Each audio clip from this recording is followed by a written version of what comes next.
Hello नमस्ते, मेरा नाम अदिति है। बुंदेलखंड की धरती से बिलोंग करती हूँ। बेबाकी हमेशा से खून में रही है। और अगर एजुकेशन की बात करूँ तो सबसे पहले तो जर्नलिज्म बैकग्राउंड, मीडिया बैकग्राउंड से आती हूँ। अपना पीजी मैंने जामिया से किया है, ग्रेजुएशन बुंदेलखंड यूनिवर्सिटी से किया है। स्कूलिंग मेरी अपने शहर में हुई। हमीरपुर ज़िला है बुंदेलखंड में, छोटा रीजन है और जहाँ पर हमेशा से अगर हम बात करें तो महिलाओं को दबाने की या उनको निहित करने की बात की जाती है। ऐसा बहुत ज़्यादा वहाँ पर महिलाओं को लेकर, महिलाओं के अधिकारों को लेकर बात नहीं की जाती है। पर मैं एक ऐसी फैमिली से आती हूँ जहाँ पर महिलाओं को बहुत आगे बढ़ाने के लिए जी जान लगा दी जाती है। तो अगर मैं अपने पापा की बात करूँ तो my father was always been a very big cheerleader for me. He was like कि तुमको जो करना है तुम करो। वो हमेशा ही has been there for my backbone. तो ऐसी छोटी जगह से निकल के आना, फिर मेट्रोपॉलिटन सिटी में काम करना, अपनी आइडेंटिटी बनाना और सबसे बड़ी बात फाइनेंशियली इंडिपेंडेंट होना कि हम किसी पे निर्भर नहीं, हम अपनी लाइफ अपने हिसाब से जी सकते हैं। तो हाँ, इसी चीज़ पे काम कर रहे हैं। बहुत सारी चीज़ों से लड़ते झगड़ते जूझते हुए निकल के यहाँ तक पहुँचे हैं। और बाकी यहाँ की महिलाओं से भी और इस देश की लड़कियों से भी मेरी यही अपील है कि अपने लिए बोलना सीखिए।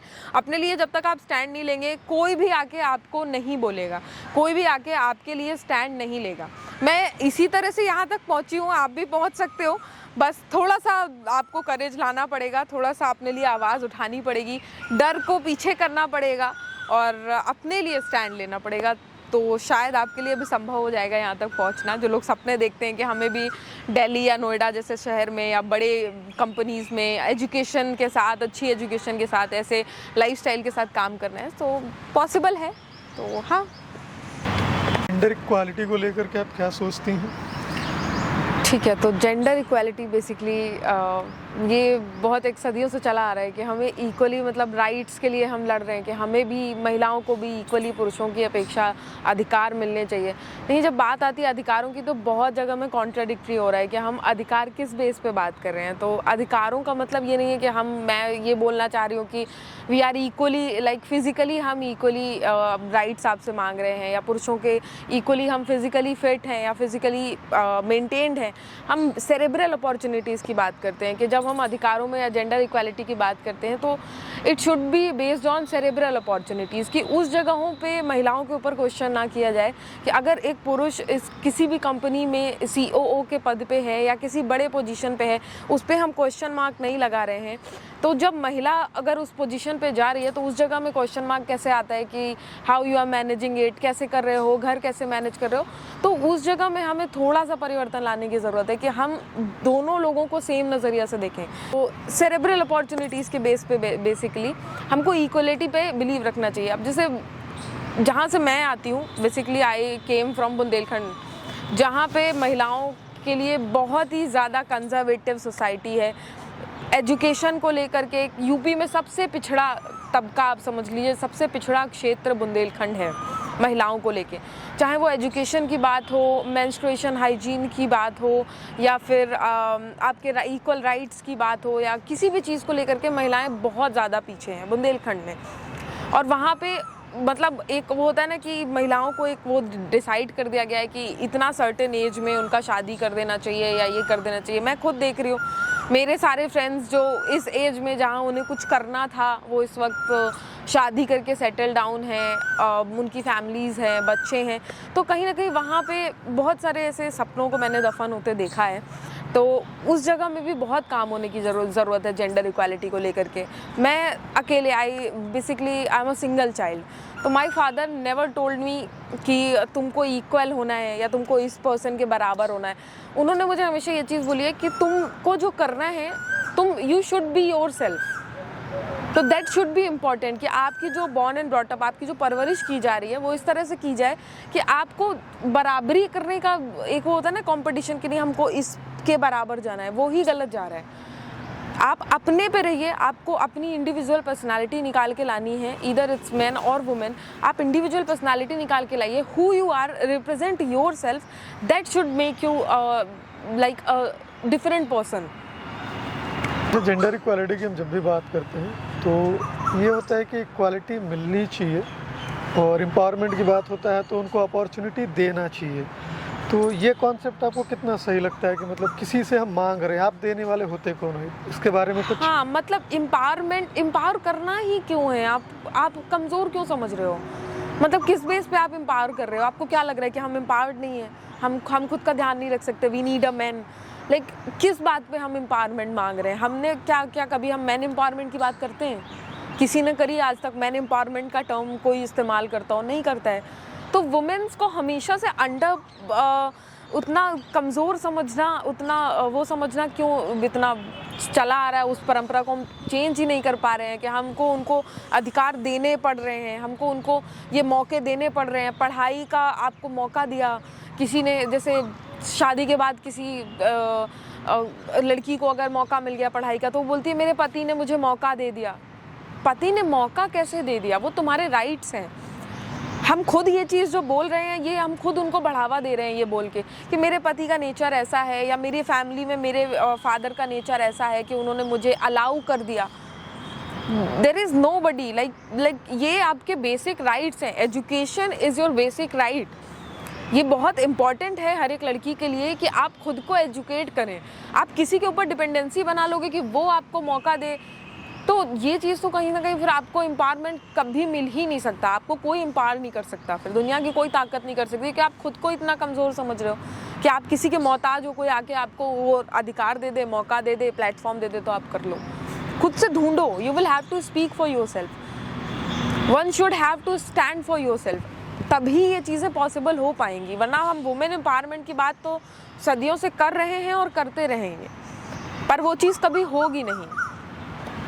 जेंडर रिस्पॉन्सिव सोसाइटी, उसके लिए ना मतलब एक बहुत लंबा समय चाहिए। वो मुझे लगता नहीं है कि इतनी जल्दी बन पाएगी, क्योंकि इस देश का 70% पॉपुलेशन रूरल एरिया से आता है, ठीक है, और वहाँ पर एजुकेशन के नाम पे, इक्वालिटी के नाम पे ये सारी चीज़ें बहुत निचले स्तर पे हैं। तो उधर तक वहाँ तक परिवर्तन ले करके आना, कि उन लोगों को ये चीज़ समझाना, क्योंकि उनके लिए महिलाएं सिर्फ घर संभालने के लिए नहीं, हमारे यहाँ ये नहीं होता है। अगर मैंने भी इस चीज़ पे सर्वे किया हुआ है। मैं जब बुंदेलखंड में थी, जो ग्रेजुएशन स्कूल टाइम में, कॉलेज टाइम में हम जाते थे, तो मेंटालिटी उनकी यही है कि आपको घर का काम आना कंपलसरी है। आपको नहीं आ रहा है तो तुम क्या करोगे शादी के बाद? ये सबसे पहला सवाल आता है। जैसे मुझे ऐसा नहीं है कि मुझे घर का काम नहीं आता है, जिसकी मुझे पसंद नहीं है। मैं सारी चीज़ों को करना जानती हूँ, पर मुझे हाउस होल्ड नहीं पसंद है। लेकिन वो क्वेश्चन मेरे ऊपर हमेशा से पुट कर दिया जाता है कि तो फिर क्या करोगी? ये नहीं आ रहा तो कैसे होगा? शादी के बाद कैसे मैनेज करोगी? तो ये जो सोच है ना, ये जो जेंडर रिस्पॉन्सिव सोसाइटी की आप बात कर रहे हैं, ये इस तरीके से कभी नहीं बन सकती। आप पुरुषों से जाके पूछ रहे हैं कि आपको घर का काम नहीं आता तो आप कैसे करोगे? क्योंकि वो उनकी डिपेंडेंसी महिलाओं के ऊपर है। तो ये चीज़, ये जेंडर रिस्पॉन्सिव सोसाइटी बनाने के लिए हमको बहुत ज़्यादा चेंजेस लाने की ज़रूरत है, और ये चेंज हर इंडिविजुअल के खुद के चेंजेस से आएगा। आपको खुद पहले वो चीज़ें अडॉप्ट करनी पड़ेंगी। एक लिस्ट बनाइए जो आप चेंजेस सोसाइटी में चाहते हैं, उसको टिक कीजिए और वो खुद बन जाइए। सबसे पहले कहते हैं ना, बी द चेंज, तभी आप सोसाइटी में चेंज ला पाएंगे। लेकिन यहाँ पे वो कहते हैं ना, हमको महिलाएं एम्पावर्ड बहुत अच्छी लगती हैं, लेकिन दूसरे के घर की। हमारे घर की अगर महिलाएं होंगी तो नहीं हम तो घर पे रखेंगे, लेकिन अगर वो एम्पावर्ड है, वो किसी अच्छी पोजीशन में है, तो वो दूसरे के घर की है तो हमें बड़ी अच्छी लग रही है। ऐसा बुंदेलखंड में कथन है। तो ये इस बेस पे अगर हम चलेंगे तो जेंडर रिस्पॉन्सिव सोसाइटी बनना तो बड़ा मुश्किल है। और जब मैं तो 22-23 साल से देख रही हूँ कि मैं सिंगल चाइल्ड थी, तो मेरे पापा को, एक्चुअली मेरी फैमिली पूरी फेमिनिस्ट है। मतलब फेमिनिज्म का मतलब वो नहीं है जो फेमिनिज्म हम फ्लॉन्ट कर रहे होते हैं वुमेन्स राइट्स की। इट्स लाइक कि उनको हमेशा से ये था, इनकरेज करना था लड़कियों को कि तुम लोग जाओ, तुम लोग अपनी निर्भरता लोगों के ऊपर से ख़त्म करो, इंडिविजुअली ऐसे इंसान बन जाओ, अपने आप के लिए सक्षम हो जाओ कि तुम्हें किसी का मोहताज ना होना पड़े। इस सोच के साथ मेरी पूरी फैमिली ऐसे ही चली है। तो मेरे पापा को हमेशा से टॉन्ट मिलता था कि एक ही लड़की है, कैसे होगा तुम्हारा, बताओ, कोई लड़का नहीं है, ये क्या करेगी, शादी करके चली जाएगी। तो पापा का यही जवाब होता था कि ज़रूरी थोड़ी है कि शादी करके चली जाएगी, मतलब ये कैसा टर्म होता है? बच्चा तो वो भी है ना, इक्वल। अब इधर ही पे हम इक्वालिटी की बात कर लें तो बच्चा वो भी है। अगर हम उसको बड़ा कर रहे हैं, बॉर्न एंड ब्रॉट अप कर रहे हैं हम इस सोच के साथ, तो हम इसके लिए थोड़ी बड़ा कर रहे हैं कि हम उसको शादी करके भेज देंगे। उसकी भी जिम्मेदारी है, वो भी निभाएगी जिम्मेदारी। और आज जब वो चीज़ें पड़ी हैं तो मैं कर रही हूँ और मुझे बहुत अच्छा लगता है। तो ये चीज़ें जब चेंजेस आएंगे तो वो मैं अपने घर में देख रही हूँ कि मेरे घर में चेंजेस थे, पर मैं जब घर से बाहर कदम रखती थी तो मैं देख रही हूँ वही सोच है कि अरे इसको बाहर कैसे भेज दिया, ये अकेले जाके क्या कर रही है, media industry is not good, अकेले कैसे कर रही है, इसके साथ कैसे घूम रही है। तो ये सारी चीज़ें जब तक रहेंगी, हर छोटी से छोटी चीज़ में महिलाओं को क्वेश्चन करना, तो तब तक जेंडर रिस्पॉन्सिव सोसाइटी नहीं बन सकती। आपको ऐसा नहीं लगता कि ये लॉज जो होते हैं जनरली कॉमन मैन के ऊपर अप्लाई होते हैं? हाँ, ये क्या है ना, अब एक्चुअली में जो ये छुटकुल नेता कह लीजिए, या जो थोड़े बहुत सत्तारूढ़ या पावर में होते हैं, पोजीशन में होते हैं, ये हर जगह है। ये कॉरपोरेट में भी है, जो हायर पोजीशन पे हैं, कि अगर आप किसी को पसंद आ गए या ऐसा कुछ मतलब हो गया तो आपके लिए बड़ा नुकसानदेह होता है। आप कॉलेज में हैं, तो being a women is very difficult, like it's not easy to survive every day. जब हम उठते हैं तो सबसे पहला सवाल हमारा ये होता है कि आज हमको यहाँ ये करना है। अब हम घर से निकल रहे हैं, हमको सेफली पहुँचना है और फिर सेफली हमको घर पे आ जाना है। जब हम 10 बजे घर पे पहुँचते हैं तो हमको लगता है चलो आज का दिन बीत गया, आज हमारे साथ ऐसी कोई घटना नहीं हुई, कोई ईव टीजिंग नहीं हुई, किसी ने हमारे ऊपर कॉमेंट नहीं किया, क्योंकि ये अब लग रहा है कि लाइफ का पार्ट बन गया है। तो ये हर जगह है, चाहे हम कॉरपोरेट की बात करें, कॉलेज की बात करें, या हम इन जनरल सरकारी विभागों की बात करें, हर जगह में जो लोग सुपीरियर पोजीशन पे हैं उनका कहीं ना कहीं प्रयास रहता है, स्पेशली रूरल एरियाज़ में, कि वो महिलाओं को दबाएं। सबसे बड़ी समस्या जो है पुरुषों की वो यही है कि वो महिलाओं के अंडर काम करना पसंद नहीं करते।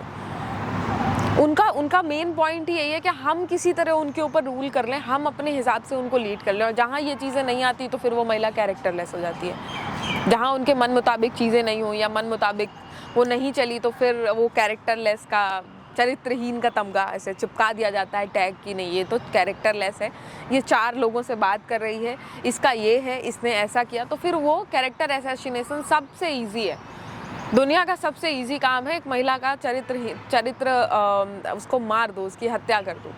तो ये जो लॉज हैं, रूल्स हैं, उसका भी बहुत बड़ा रीज़न है कि बहुत लंबा समय, ऐसा नहीं है कि कानून हमारा फैसले नहीं करता है, फ्लेक्सिबल है, हमारा जो लॉ है वो बहुत फ्लेक्सिबल है, उसकी वजह से बहुत ज़्यादा टाइम लग जाता है जजमेंट आने में, डिसीजंस आने में।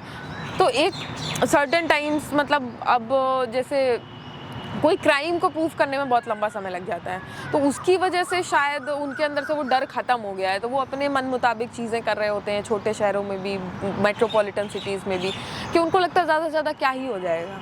तो वो डर क्रिएट करना अपने लॉज की वजह से, हमारा जो कानून है उसकी वजह से बहुत ज़रूरी हो जाता है। तो वो अभी हमें क्रिएट करना पड़ेगा कि हमें दिख रहा है कि हाँ, अगर हम ये चीज़, उनके अंदर ये चीज़ आ जाए कि अगर हम ये कर रहे हैं इसके साथ में तो हमारे साथ ये हो सकता है। अभी उनके अंदर ये चीज़ नहीं है, इसलिए वो पैट्रियार्कल वाला जो थॉट है वो चला आ रहा है उनका। अच्छा, तो आपके हिसाब से पैट्रियार्कल का सॉल्यूशन? अब तो शायद महिलाओं का रेशियो ज़्यादा हो गया है देश में, 51% I think, if I am not wrong. आपको लगता है कि रेशियो ज़्यादा हो जाने से पैट्रियार्की सोच नहीं बदल सकते ना, वो पैट्रियार्कल सोच अब आप समझिए सदियों से चली आ रही है। हम इतिहास उठा के देखेंगे तो वहाँ पे भी महिलाओं को एक उसमें डिवाइड कर दिया है, मतलब अब मैं वो उस टर्म का इस्तेमाल नहीं करना चाहूँगी। तो ये पैट्रियार्कल सोसाइटी चली आ रही है, ऐसा नहीं है, अब चेंजेस आ रहे हैं। मैंने देखा है लोगों के अंदर वो मैंने बोला ना फेमिनिज्म का मतलब है महिलाओं के अधिकारों की बात नहीं कर रहे हैं हम उनको अपने जैसा ट्रीट कर रहे हैं, जैसे हम हैं हम उनको वैसे ही ट्रीट कर रहे हैं। तो ऐसा अब परिवर्तन आ रहा है, मतलब मैं भी देख रही हूँ, मेरे फ्रेंड्स हैं जो बहुत, मतलब मेरे जो अच्छे दोस्त हैं, उनके अंदर ये चीज़ें नहीं हैं कि वो हमेशा पैट्रियार्कल चीज़ों की बात करें। उन्हें बिल्कुल भी शर्म महसूस नहीं होती है कि मेरा कोई काम कर देंगे, या वो मतलब अपने घर का काम करने में या अपनी मम्मी का हाथ बटाने में उन्हें कोई शर्म महसूस नहीं होती। तो अब चेंजेस आ रहे हैं, जो अब जनरेशन आ रही है वो ये चीज़ें समझ रही है। इससे पहले जो जनरेशन थी वहाँ तक ये चीज़ें शायद उस हद तक नहीं पहुँची, लेकिन अब लोग कहीं ना कहीं प्रभावित हो रहे हैं। तो अब आने वाले समय में पीढ़ी दर पीढ़ी ये चीज़ें चेंज होंगी। इतनी सदियों की चली आ रही पैट्रियार्कल सोच एकदम से, पितृसत्तात्मक सोच एकदम से नहीं बदली जा सकती। पीढ़ी दर पीढ़ी जैसे जैसे यूथ थोड़ा इन्वॉल्व होगा, ये वाली जनरेशन आगे बढ़ेगी, जो अपकमिंग जनरेशन है इन्वॉल्व होगी, तो में भी शायद हम इस चीज़ से ऊपर तो नहीं निकल सकते, वो तो कभी नहीं हो पाएगा, पर हाँ हम काफ़ी हद तक इस पर विजय प्राप्त कर लेंगे। बॉडी सेंटर्ड सोसाइटी के लिए आपको क्या थिंकिंग है? ठीक है, बॉडी सेंटर, सबसे पहले तो ये सवाल जो है ये इतना ज़्यादा रिलेटेबल है क्योंकि बचपन से हम देखते आ रहे हैं बॉडी सेंटर सोसाइटी, मतलब हर एक चीज़ में मैंने बोला ना वो क्वेश्चन मार्क जो है वो ऐसे लेके सोसाइटी खड़ी हुई है, जैसे लड़की घर से बाहर निकली ऐसे चिपका दिया, तो ये है यहाँ पे। मतलब अब बॉडी सेंटर्ड का मतलब है कि अगर आप मोटे हो तो भी दिक्कत है, पतले हो तो भी दिक्कत है, स्किन कलर फेयर है तो भी दिक्कत है, डार्क है कॉम्प्लेक्शन तब तो और ज़्यादा दिक्कत है। और ये घूम फिर के सारी चीज़ों की जो समस्या है वो समस्या की जड़ इस जगह में है कि आपको लड़का नहीं मिलेगा। बाकी नौकरी मिले, पढ़ाई मिले, आप खाना खा पा रहे हो, आपको क्या वो सब चीज़ों से लेना देना नहीं है। सबसे बड़ा मुद्दा ये है कि तुम्हारे में जो भी कमी है उसकी वजह से तुमको लड़का नहीं मिलेगा, और लड़का नहीं मिलेगा तो तुम्हारी शादी नहीं हो पाएगी, जिसके बाद तुम्हारी ज़िंदगी हो जाएगी बेकार। तो ये जो सोच है ये यहीं से चली आ रही है, तो ये चीज़ को चेंज करना बहुत ज़रूरी है। अब जैसे मुझे मेरा जो स्किन कॉम्प्लेक्शन है, मेरे फादर का बहुत डार्क है, मम्मी का फेयर है, तो उसकी वजह से मेरा स्किन कॉम्प्लेक्शन फेयर हो गया अनफॉर्चुनेटली। तो मुझे बचपन से इस चीज़ के लिए बोला जाता है अच्छा हुआ पापा पे नहीं गई, पापा पे जाती तो भाई इसका तो बड़ा मुश्किल हो जाता है, इसके लिए लड़का ढूंढना। तो मतलब क्या इतना बेगैरत है इंसान कि इतना क्या समझ लिया कि लड़का ढूंढना मुश्किल हो जाता, सारी चीज़ों को लेकर के हम वहीं पे अटक रहे हैं, है ना। तो ये चीज़ें जो है बॉडी सेंटर्ड सोसाइटी ये इतनी ज़्यादा बॉडी शेमिंग पे इन्वॉल्व हो गई है कि कुछ भी हो। अच्छा कोई एग्जाम्पल भी कैसे दिया जाता है, अगर कोई लड़की है जिसका थोड़ा स्किन कॉम्प्लेक्शन ठीक है, स्किन कलर ठीक है, तो उसको फिर, और दूसरी तरफ दूसरी लड़की है जिसका स्किन कॉम्प्लेक्शन थोड़ा सा डल है या डार्क है या फिर उसके एक्ने हैं, पिंपल्स हैं, तो फिर उसको बैठा के समझाया जाता है कि जाओ इससे पूछो क्या लगाती है, तुम एक काम करो तुम ये 10 कॉस्मेटिक प्रोडक्ट लगा लो, तुम्हारा स्किन गोरा हो जाएगा। हम अगर एडवर्टीजमेंट देख रहे होते हैं तो फेयर एंड लवली, खैर अब वो ग्लो एंड लवली हो गया है, उसको फेयर को हटा दिया है उन्होंने, ग्लो एंड लवली, बहुत सारे फेस वॉशेज़ हैं और बहुत सारे स्किन प्रोडक्ट्स आ रहे हैं आजकल मार्केट्स में जो ऐसा क्लेम करते हैं कि आपका स्किन कॉम्प्लेक्शन फेयर हो जाएगा। लेकिन ये चीज़ें दिमाग में डाल कौन रहा है कि फेयर करना क्यों है? मुझे आज तक ये पॉइंट नहीं समझ आया कि आप अपनी बॉडी को लेकर के, अपने स्किन कलर को लेकर के, अपनी पर्सनालिटी को लेकर के कॉन्फिडेंट हो ही नहीं पाए। शायद ये बहुत बड़ा रीज़न है कि हम जिस जगह में बात कर रहे होते हैं ना इम्पावर्ड, कि हम अंडर एम्पावरमेंट में आ जाते हैं क्योंकि हम खुद ही कॉन्फिडेंट नहीं है। हमको लगता है नहीं I need to change our body. हाँ, आप खुद से चेंज करना चाहते हो वो अलग चीज़ है, आप अपने लिए काम करना चाहते हो कि नहीं मुझे चाहिए परिवर्तन, मैं फिटनेस की तरफ ध्यान दूंगी, मैं स्किन का ध्यान दूंगी, that's a different thing. But compare करके कि नहीं मुझे इसके जैसा दिखना है या मुझे सोसाइटी ताने मार रही है या मेरी बॉडी शेमिंग हो रही है उस बेस पे मैं चेंजेस लाऊं, ये बहुत गलत है। ये आपकी पर्सनालिटी को कहीं ना ऐसे डल करता जाएगा और ये चीज़ ना सोसाइटी में बढ़ती जा रही है और आई थिंक ये चेंज नहीं होगी टाइम टू टाइम। इसमें बहुत समय लगेगा जब तक आप खुद बाहर निकल के नहीं आएंगे, खुद बात नहीं करेंगे लोगों से, खुद आप हाँ, तो ये चीज़ें तब तक चेंज नहीं होंगी जब तक आप खुद इस चीज़ के बारे में बात नहीं करेंगे, खुद से खुद के लिए स्टैंड नहीं लेंगे। अगर आप उन चीज़ों को मान लेंगे, कोई आपको बोल रहा है कि यार तुम्हारा स्किन कॉम्प्लेक्शन डल है, तुम्हें ये करना चाहिए वो करना चाहिए, you will have to speak for yourself. आपको उस जगह में उस व्यक्ति को जवाब देना है। आप उस जगह में आप खुद से घर पे आकर के आप 50 चीज़ें करने लग जाएं उस कॉम्प्लेक्शन में या उस कंपैरिजन में, तो ये गलत है। यही चीज़ें हैं जो सोसाइटी को बढ़ावा दे रही हैं और ये इसी वजह से बॉडी सेंटर्ड सोसाइटी इतनी ज़्यादा बढ़ती जा रही है, चाहे वो फिल्मों में देख लीजिए, एडवर्टीजमेंट में देख लीजिए, किसी भी जगह में देख लीजिए।